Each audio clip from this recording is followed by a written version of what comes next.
নমস্কার বন্ধুরা।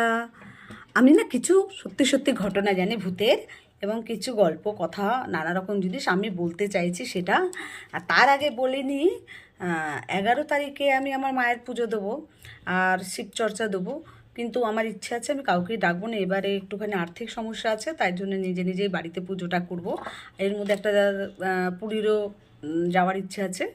তো যাই হোক, আমার একটু টুকটাক সত্যি ঘটনা, একদম সত্য ঘটনা ভূতেরই। ভূতটা না কি জানি না, আমার সঙ্গে হয়ে যাওয়া বা আমাদের পরিবারের সঙ্গে হয়ে যাওয়া অনেক কিছুই কথা আছে, আমি আপনাদের সঙ্গে শেয়ার করব। ভালো লাগলে লাইক করবেন, আর সাবস্ক্রাইব তো আপনাদের এমনিতেই করতে হবে, অমনিতেও করতে হবে।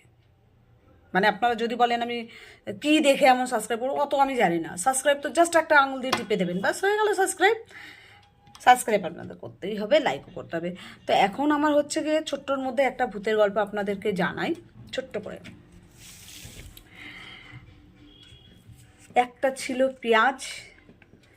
পেঁয়াজ ছিল একটা। একটা ছিল পেঁয়াজ। পেঁয়াজ ছিল একটা। একটা ছিল পেঁয়াজ। পেঁয়াজ ছিল একটা।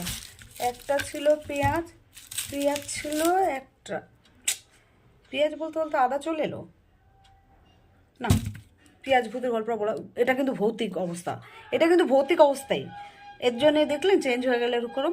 ঠিক আছে, একটা সত্যি কথা বলতে ওদেরকে সরিয়ে দিয়ে আমি আপনাদের রিয়েল বলছি। একটা ছিল ভূত। ভূত ছিল একটা। একটা ছিল ভূত। ভূত ছিল একটা। একটা ছিল ভূত।